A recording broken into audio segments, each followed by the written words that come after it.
Alright guys, so what we're going to do in this video is we're going to actually build the bottom table that's set right under the actual condition damage bars. So we need 1, 2, 3, 4, 5, 6, 7, 8 columns. We need 8 columns there. So there needs to be 2 columns on the left and 2 columns on the right because 8 and 4 is 12. So let's go ahead and build our row for this. Actually, it's going to be outside of stat bars. What is this then? That's the pane itself. All right, so it's outside of stat bars. Let's go ahead and add div class row and div class call to. This is going to be on one end, and then another one on the other end. Now we need to create the first one, which I believe is damage, so we could put a little gun icon there if we had it, which I don't have one, so we'll leave that blank for now, unfortunately. We'll see if there's any icon sets we can use for this. So div class call to, and I'm just going to put the letter B there, and then div class call 1. And here's where we put the top part, which is an icon. I'm just going to put the letter 0 for now, or the number 0, and then a damage counter.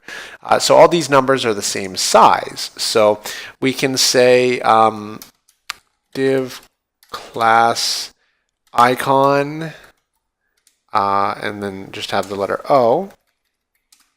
And then under it, say div class points, and we'll say 18. Now I'm going to save this because we need to do a bit of styling as it is right now.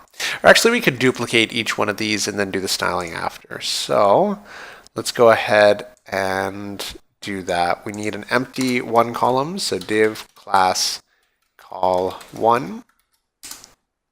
And then we need to duplicate this. Then we need a couple of 1 column. Actually, that's already, we need 1 more. So this is going to be radiation. This one is going to be energy resistance, and this one is going to be damage. Save this, refresh, there we go. We've got all our stuff. Of course, it doesn't look right yet, but it will.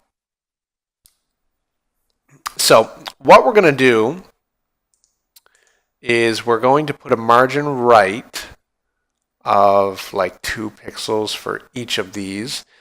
This one's going to have a blank background, whereas the rest of them, we can make them the same background as this right down here. So we can actually drop into our CSS and find where we added that, which is right here.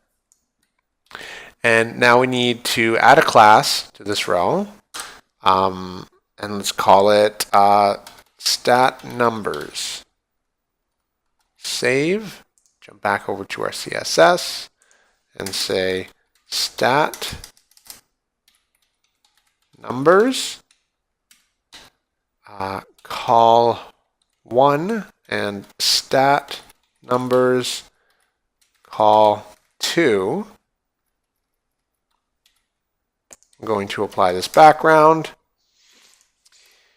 Unless it is stat numbers call 1 transparent, we're going to set the background to transparent.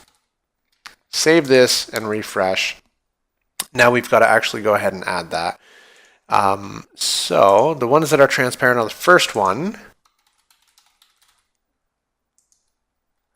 it is this one, and then the last one as well. So save, refresh. It didn't get the, call 2, right? So I just targeted this as call 1 transparent. So we actually need to just copy this, separate it with a comma, put the number 2 there, and save. Now it's looking a bit better. On each one of these also we need to have a margin right of 2 pixels, and I'm not sure if that's going to look right. Let's check back. I mean, it could be 4 pixels or so, but I guess that's, yeah, let's go ahead and update it to 4 pixels just to make it look better. There we go. So we need some icons, which I'm going to look for before I do the next video, and we'll learn about dropping icons in here.